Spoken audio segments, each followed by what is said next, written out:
በስመ አብ ወወልድ ወመንፈስ ቅዱስ አሐዱ አምላክ አሜን።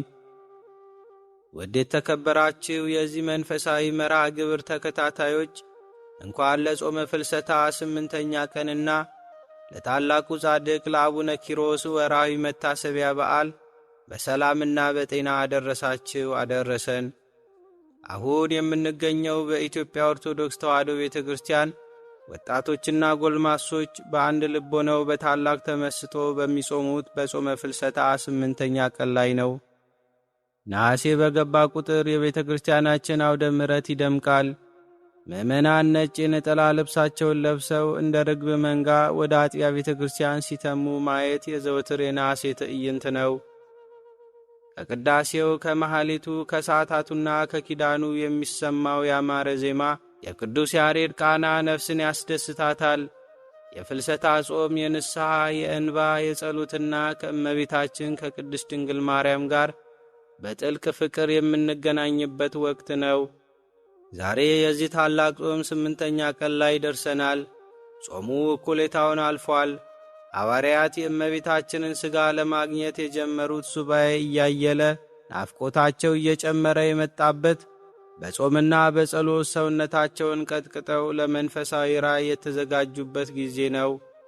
እኛም ዛሬ በዚህ የፍልሰታ 8ኛ ቀን ላይ ቆመን ያንን የሐዋርያትን ናፍቆት፣ ያንን የእመቤታችንን ፍቅር እያሰብን ልባችንን ወደ ሰማይ እናነሳለን።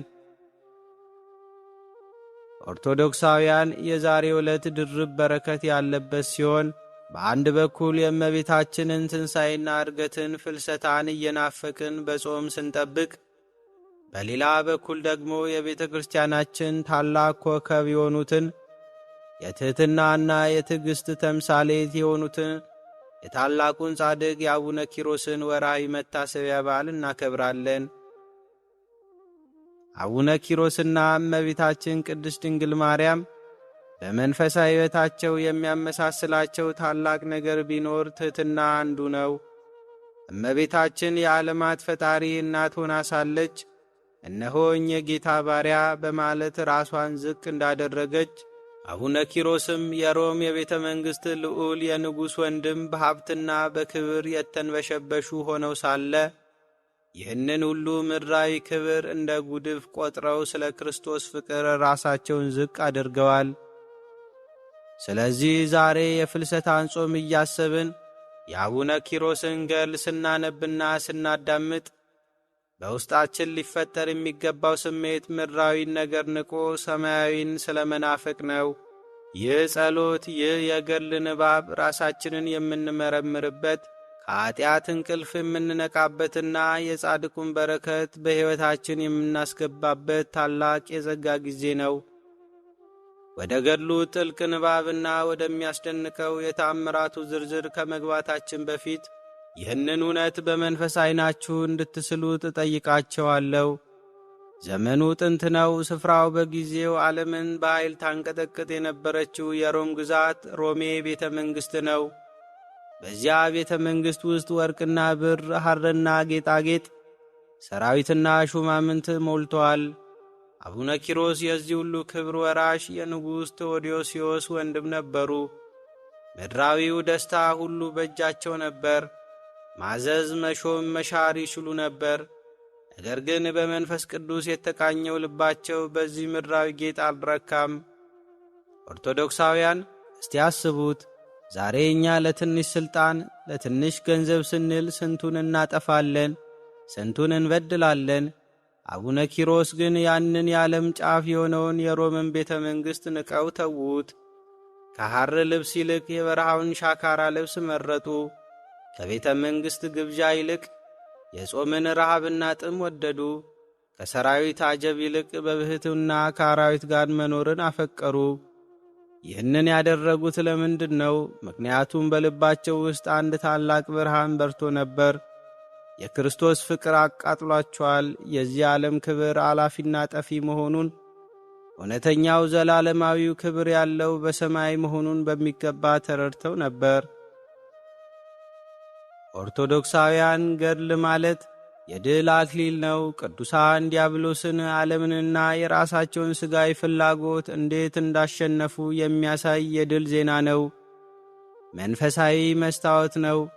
በጻድቁ ሕይወት ውስጥ የራሳችንን ድክመት የምናይበት፣ ንስሐ የምንገባበት፣ ከኀጢአታችን የምንመለስበት ማሰባሰቢያ ነው። የበረከት ምንጭ ነው። በእምነት ሆነን የጻድቁን ስም ስንጠራ፣ ገድላቸውን ስናነብ ወይም ስናዳምጥ የቃል ኪዳናቸው ተካፋዮች ነን። በተለይም በዚህ የፍልሰታ ጾም ወቅት ይህንን ገድል ማዳመጥ ልዩ ትርጉም አለው። እመቤታችን ቅድስት ድንግል ማርያም በምድር ላይ በነበረችበት ጊዜ የደረሰባት መከራ፣ ስደትና ሐዘን በትዕግሥት እንዳሳለፈች ሁሉ አቡነ ኪሮስም በበረሃው ቆይታቸው ብዙ ፈተናዎች፣ የአጋንንትን ውጊያ፣ የተፈጥሮን ጸባይ ተቋቁመዋል። ስለዚህ የሁለቱን የትዕግሥት ሕይወት እያሰላሰልን እኛም በኑሮአችን የሚያጋጥሙንን ፈተናዎች በጸሎትና በትዕግሥት እንድናልፍ ኃይልን እናገኛለን። የአባታችን አባ ኪሮስ ዜና ገድል በበሽታ ለሚሰቃዩት የመፈወስ ተስፋን፣ በኀጢአት ለወደቁት የንስሐን መንገድ፣ በሐዘን ለተሰበሩት መንፈሳዊ መጽናናትን ይዞላችሁ ይመጣል።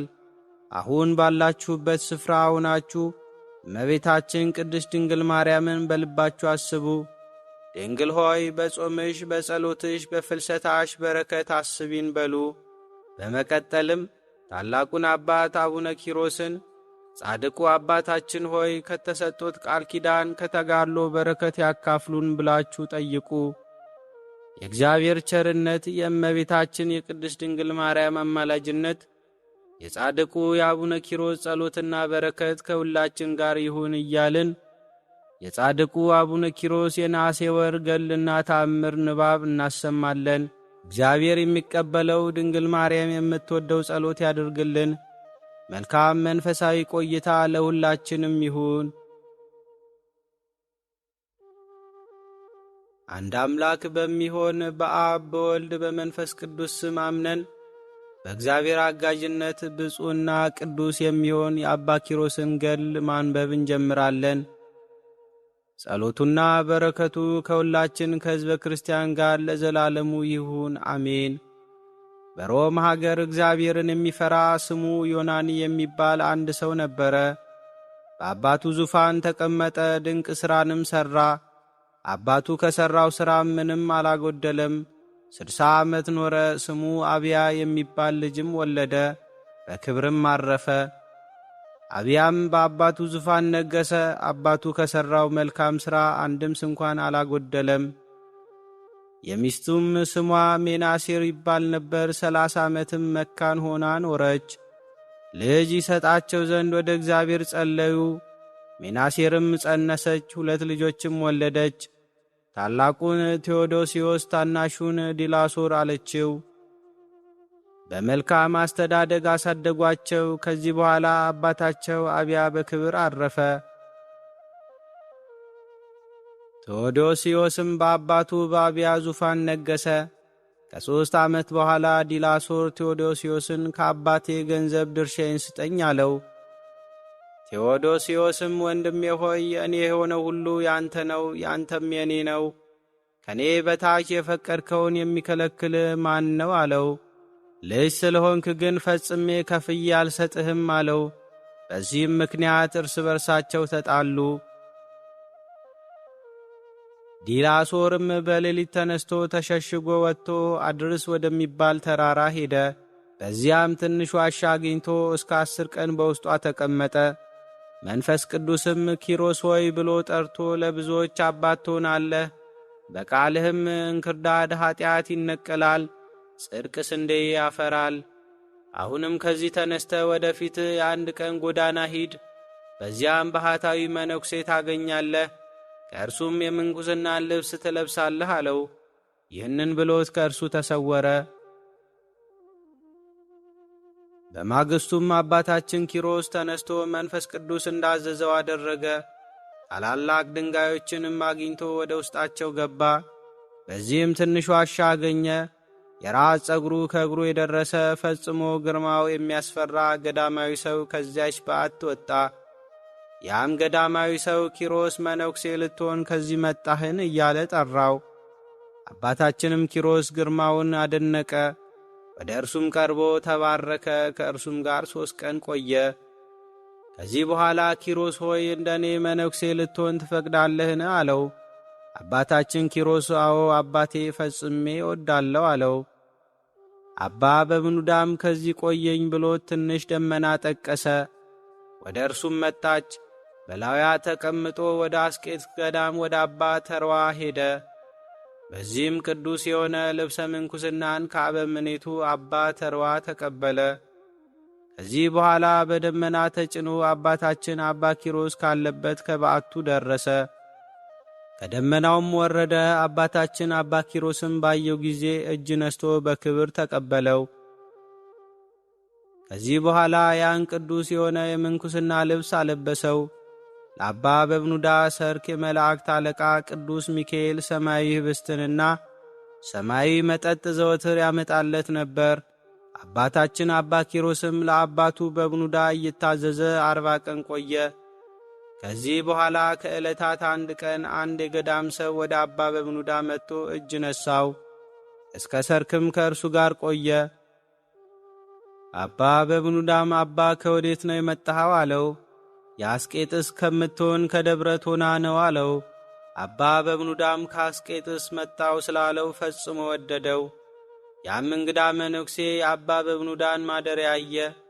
ሥራ ስርም ሆነ የዛፍ ፍሬ በዚያ አላገኘም። አባ በብኑዳን ዛሬ ምን እንበላለን? አለው። አባ በብኑዳም ፈጣሪያችን ይሰጠናል አለው። ያም መነኩሴ እኛ ሥራ ስር የዛፍ ፍሬ እንሰበስባለን፣ ይህ መነኩሴ ግን የማይሰበስበው ስለ ምንድን ነው? እንደኛ ሰው አይደለምን? እያለ አደነቀ። አባ በብኑዳም በመንፈስ ቅዱስ አውቆ አባ ለምን እንደዚህ ታስባለህ? እኔም በብዙ ኀጢአትና በደል ያለው እንዳንተ መነኩሴ ነኝ አለው። ይህን ነገር ሲነጋገሩ ሰርክ ደረሰ። አባ በብኑዳም ያን እንግዳ ወደ እግዚአብሔር እንጸልይ ዘንድ ተነስ አለው። ተነስተውም አቡነ ዘበሰማያትን ጸሎተ ወንጌልን ጸለዩ። የድኅነታችን ፈጣሪ እግዚአብሔር ሆይ ሌሊቱን ሁሉ በሰላም አሳድረን የሚለውን እስከ መጨረሻው ጸለዩ። ይህን ሲጸልዩ በዚህ ዓለም የሚመስለው የሌለ ፈጽሞ ደስ የሚያሰኝ መልካም መዓዛ ሸተተ። የመላእክት አለቃ ቅዱስ ሚካኤል የተዘጋጀ ማዕድና ወይን የሞላበት ጽዋ ይዞ መጣ። አባ በብኑዳም ቅዱስ ሚካኤልን ባየው ጊዜ ከእጁም ተቀበለ። ያ እንግዳ መነኩሴ ግን ቅዱስ ሚካኤልን አላየውም። ይህ መነኩሴ መሰሪ ነው፣ አስቀድሜ ያላየሁትን ኅብስትና ጽዋ ወይን ከወዴት አገኘ? እያለ በልቡ አሰበ። አባ በብኑዳም ያ እንግዳ መነኩሴ በልቡ ያሰበውን አውቆ አባ ለምን በልብህ ክፉ ታስባለህ? አለው። ያም እንግዳ መነኩሴ በልቡ ያሰበውን አባ በብኑዳ ስለነገረው አደነቀ። አባ በብኑዳና ያም መነኩሴ ተቀምጠው ይበሉ ጀመር። ብፁዕ ኪሮስ ግን በትሕትና ይላላካቸው ነበር። ያ እንግዳ መነኩሴ እየቆረሰ በልብሱ ደብቆ ያዘ። ነገር ግን አባ በብኑዳ አባ ኪሮስ ደብቆ መያዙን አላዩም። በዚያችም ሌሊት አንድ ላይ አደሩ። በማግስቱም ወደ መጣበት ይሄድ ዘንድ ተነሣ። አባ በብኑዳና አባ ኪሮስም ሰላምታ ሰጥተውት ሸኙት። መንገዱንም ሄደ። ከአስቄጥስ ገዳም በደረሰም ጊዜ ከገዳመ አስቄጥስ የምትኖሩ ቅዱሳን መነኮሳት ኑ ተሰብሰቡ ብሎ ጮኸ።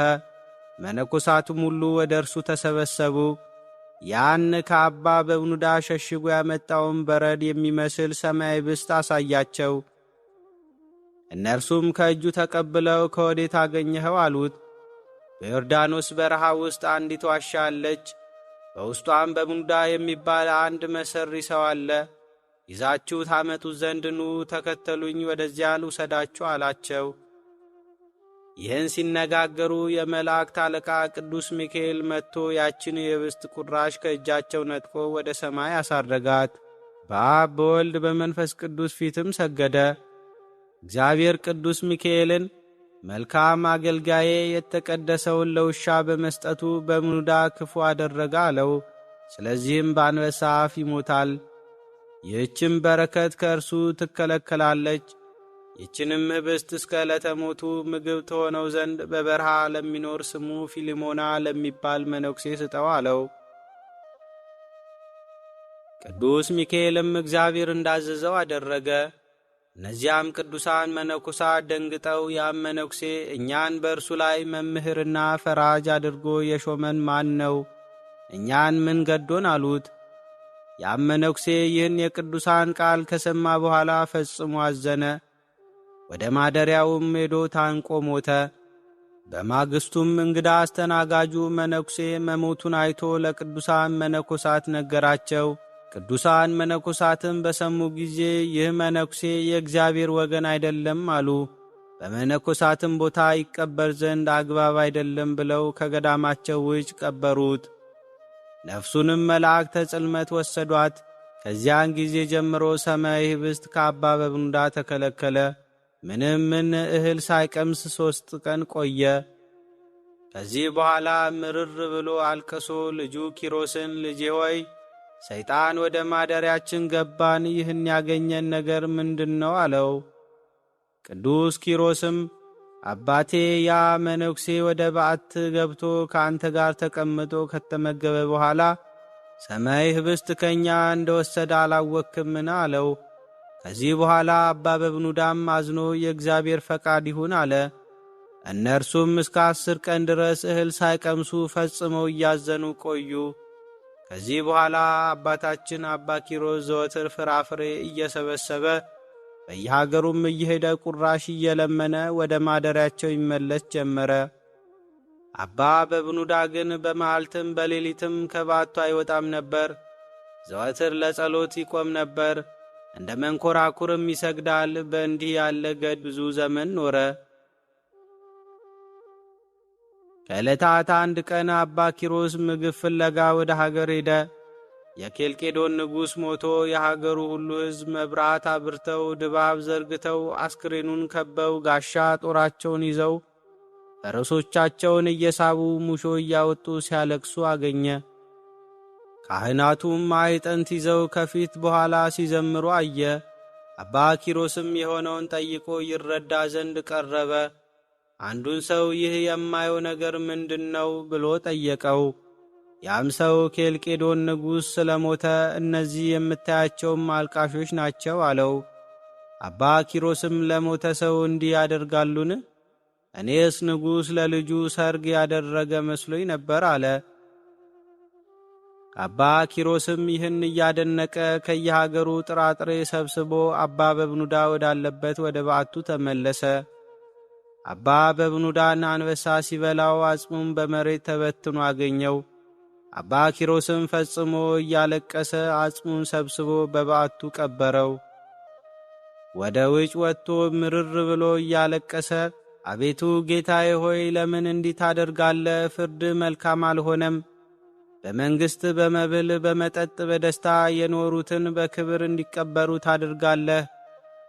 አባትና እናታቸውን ሚስትና ልጆቻቸውን ትተው በተራራና በዋሻ በጾም በጸሎት በስግደት በድካም የሚኖሩትን ሥጋቸውን ለአራዊት ትሰጣለህ። ፍርድ መልካም አልሆነም አለ።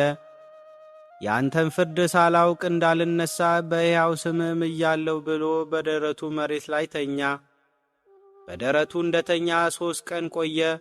እስከ 3 ቀን የተገለጠለት ነገር የለም። ከዚህ በኋላ እስከ 40 ቀን ቆየ። እኩሌታ ሥጋው ተሰነጣጥቆ አለቀ። እንደ በረሃ እንጨትም ሰውነቱ ተፍቆ አለቀ። ከዚህም በኋላ ጌታችን ኢየሱስ ክርስቶስ በመልአክ አምሳል መጥቶ ተጋዳይ አርበኛ ኪሮስ ሆይ ሰላምታ ይገባሃል፣ እነግርህም ዘንድ ተነስ አለው። አባታችን አባ ኪሮስም ጌታዬ አንተ ማነህ? አለው። ጌታችንም ከሰማይ መላእክት አንዱ ነኝ አለው። የእግዚአብሔር መልአክስ ከወንክ በስመ አብ ወወልድ ወመንፈስ ቅዱስ በል አለው። ጌታችንም በስመ አብ ወወልድ ወመንፈስ ቅዱስ አሐዱ አምላክ አለ። አባታችንም አባ ኪሮስ ከመሬት ሊነሳ በወደደ ጊዜ ሰውነቱ ከመሬት ጋር ስለተጣበቀ መነሳት ተሳነው። በዚያን ጊዜ ፈጽሞ ጮኸ። ጌታችንም በእጁ ይዞት ፍግግ ብሎ ምድርን የኪሮስን ሥጋ ተይ አትያዥ አላት። ያን ጊዜ አባ ኪሮስ ፈጥኖ ተነሣ፣ ሰውነቱም በረታ። አባ ኪሮስም አቤቱ ጌታዬ አለው። ጌታም ከራሱ እስከ እግሩ ዳሰሰው፣ ሰውነቱም እንደ ሕፃን ሆነ። አባታችን አባ ኪሮስም ወደ ምድር ሰግዶ ጌታዬ ፈጣሬ አለ። ዓይኑም ተከፍቶ ጌታ እግዚአብሔርን እንደ መብረቅ ሲለወጥ አየው። እልፍ አእላፋት መላእክት፣ አርባዕቱ እንስሳ ራሳቸውን ዘንበል አድርገው ሁሉም በአንድ ቃል ቅዱስ ቅዱስ ቅዱስ አሸናፊ እግዚአብሔር ምስጋና በሰማይ በምድር የመላ ነው እያሉ ሲያመሰግኑ አየ። አባታችን አባ ኪሮስም ፈጽሞ እያደነቀ አንተ ጌታዬ ማነህ እያለ ወደ ምድር ሰገደ። ጌታም አንተ ስለ እኔ በዚህ ዓለም የምታገኘውን ኃላፊውን መንግሥት ሚስትንና ልጅን የተውክልኝ የድንግል ማርያም ልጅ ኢየሱስ ነኝ አለው። ወዳጄ ኪሮስ ሆይ እውነት እልሃለሁ፣ ስለ ተውከው ሁሉ የብዙ እጥፍ ይሰጥሃል ብዬ ነግርሃለሁ።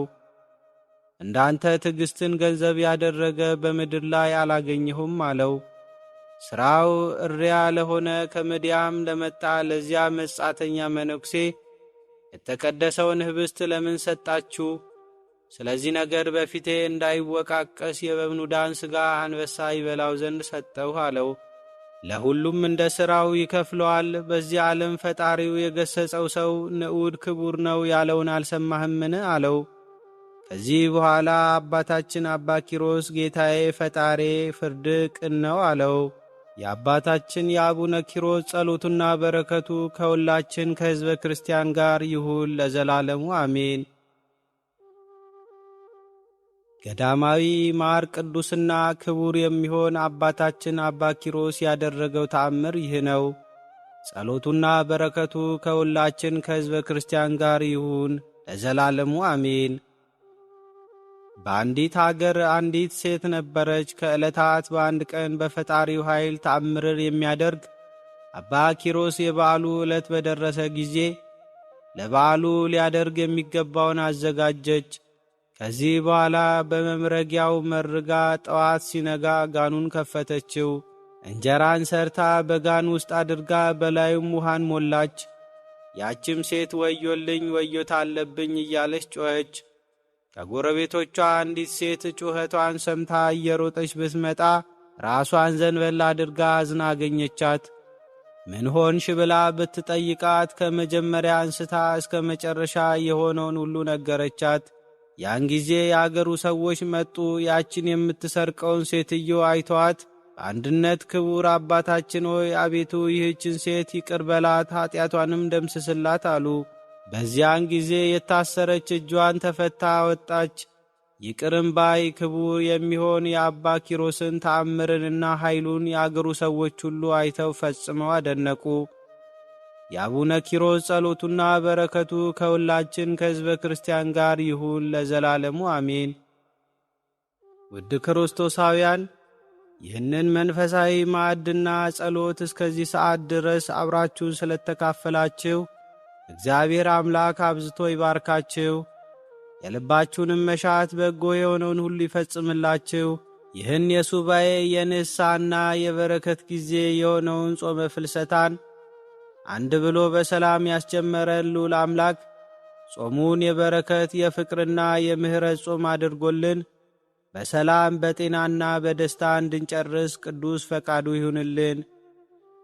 በዚህ በተቀደሰና ሰማያዊ ደጆች በተከፈቱበት ሰዓት በጸሎታችሁ አስቡን ብላችሁ ለጠየቃችሁን ወንድምና እህቶቻችን፣ እናት አባቶቻችን፣ ወለተ ያሬድ፣ ትርሲተ ድንግል፣ ወልደ ሥላሴ፣ ፍቅርተ ማርያም፣ ወለተ መስቀል፣ ወለተ ጊዮርጊስ፣ ወለተ ሥላሴ፣ ወለተ ጻድቅ፣ አጸደ ማርያም፣ ወለተ ሰማዕት፣ ወለተ ኪዳን፣ ሀብተ ማርያም፣ ፍቅረ ሥላሴ፣ ወለተ ኪዳን፣ ወለተ ኪሮስ፣ ፍሳ ገብረ ሥላሴ፣ ኃይለ ሚካኤል፣ እህተ ማርያም፣ ወለተ ሥላሴ፣ ወለተ ኪዳን፣ ወለተ ማርያም፣ ሳሙኤል፣ ቅዱስ ወለተ ሰማዕት፣ ገብርሃና፣ ተስፋ ሚካኤል፣ ገብረ ሕይወት፣ ገብረ ሥላሴ፣ ወለተ ጻድቅ፣ ወለተ ማርያም፣ ፍሬ ሰንበት፣ ወለተ ጊዮርጊስ ወለተ መድህን ወለተ ማርያም ወለተ ጻድቅ ርብቃ ወለተ ማርያም ወለተ ሐና ሴቴ